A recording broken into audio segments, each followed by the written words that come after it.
What's up guys and welcome. You are watching Fazi Fitness. So let's start this video with the physique update of Rubiel Mosquera, aka Nexilla, all the way from Kuwait, about 6 weeks out of this year's Dubai Pro, one of the biggest shows of the year. So there is no denying the fact that his side shorts because of the thickness of his legs and the way his hamstrings drop as low as his calves. That makes his side shorts as impressive as they come. I think the only guy who can match Rubiel in the side shorts, especially in the lower half, is the former Mr. Olympia Big Robbie. So, at last year's Prague Pro, where he made his pro debut, the bodybuilding world was absolutely shocked to see such tremendous size on his legs. There is no denying this fact that he probably has one of the biggest legs in the bodybuilding history. So, Rubiel is gonna be extremely impressive, especially in his side shorts. And if he has put on some mass on his upper half, he might be able to beat everyone who shows up in Dubai Pro. So Rubiel made this decision of going all the way to Kuwait at about 12 to 15 weeks out of the show. But just because he stayed in such a great shape all this time after Prague Pro, 14 weeks was plenty of time. It was more than enough to get in a great condition. And even right now at 6 weeks out, he looks to be in a superb conditioning. And I really believe that he can challenge everyone at Dubai Pro for the title as well as the Olympia qualification. So this time there won't be an element of surprise going in the favor of Rubiel Mosquera, as the people as well as all the combatants, they have already seen him on the stage once. But the judges will be expecting to see some improvements, especially in his shoulder. They want to see more shoulder width up top, which is his biggest weakness, and they want to see more separation in his legs, which at this point we do not even know if that's possible for Rubiel, whether that is a genetic thing or whether that is a training issue. But still, I have to say Rubiel is the real deal, because so many people who saw him in Prague in person, they attested that no video or picture can do justice to him, to what Rubiel actually looks like in person. That is how freaky this guy is. He is the freaks of freak. So his comeback at Dubai Pro is going to be very anticipated one, because people want to see him go up against the best version of Nathan Asha, as well as Behrouz Tabani. Plus, we have been waiting to see him on the stage again for almost 8 months now. So Rubiel will be stepping on the stage roughly after a gap of 9 months.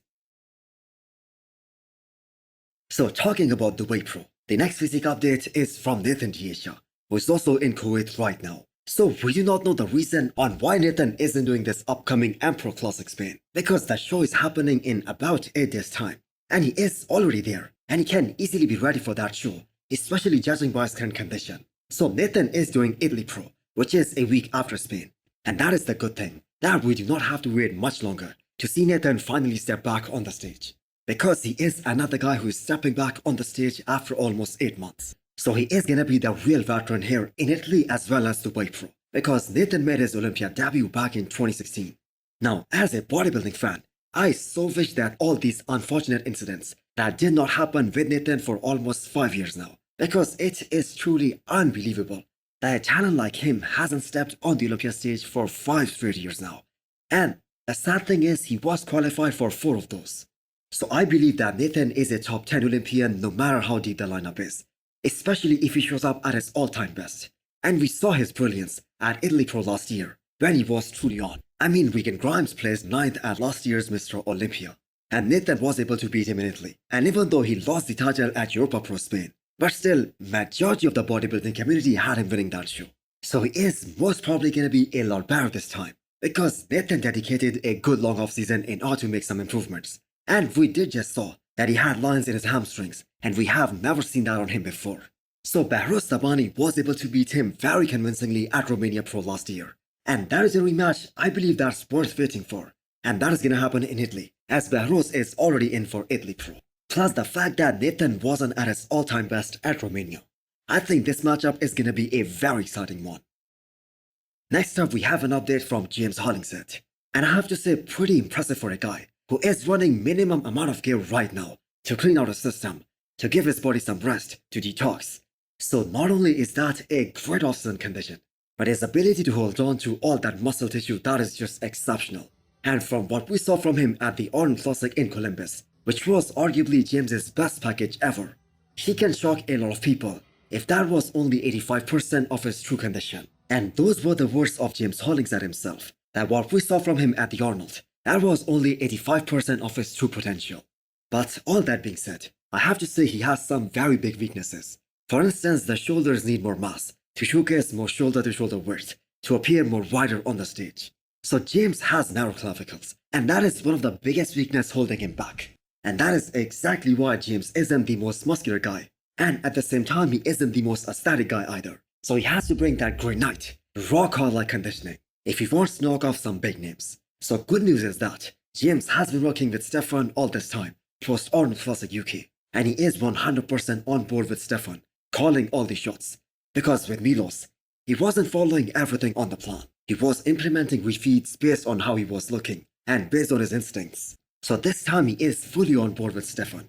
He is gonna plan everything for him. The diet, the training, and especially the peak week protocol.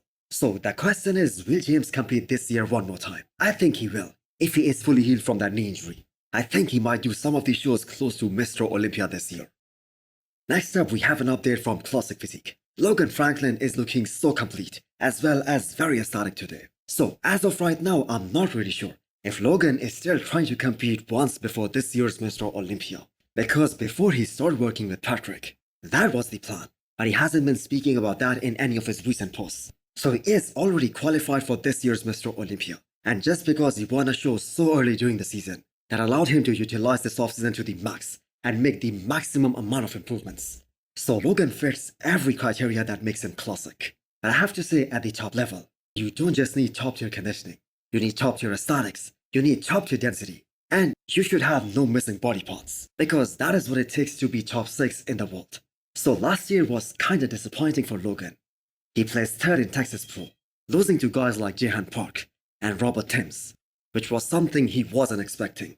Now he lost to Terence Ruffin at Legion Sports, but Terence is a top 5 Olympian, so there is no shame in losing to that guy.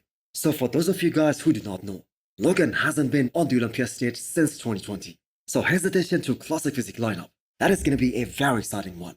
So do let me know what you guys think. Can he crack top 10? John Jewett drops another physique update, 8 days out of Toronto Pro. So we were totally not expecting him to be ready so early. Because originally he was aiming for Van Pro, as I've told you guys before. And even though he is still in for Van Pro, but that show is still 6 weeks away. So, a job very well done for getting 100% ready for Toronto Pro. So we already know that John isn't gonna be the biggest or the heaviest guy on the stage. But keep in mind, he is gonna be one of the most dangerous guy out there, based on his ability to bring top-notch conditioning. Plus, he doesn't look like a 212 guy anymore. Just look at those hamstrings and the way they drop in these side shots. I have to say, very impressive. So I am so glad that John Jewett made this big move and switched to the men's open bodybuilding for good. Because he could have stayed in the 212 forever and be a top 10 Olympian every single year, maybe go as high as top 6. But there would have been little to no improvements show after show, year after year. So John was 250 plus pounds in the offseason, and with an incredible condition. So stripping down to 212 pounds, that could have been really torturous. The weight making process would have been extremely excruciating. So really excited to see the extent of his improvements that he has made since Legion Sports last year, as he had a very solid offseason afterwards. So hit the thumbs up button if you liked the video, and smash the subscribe button if you wanna come back for more. Thanks for watching.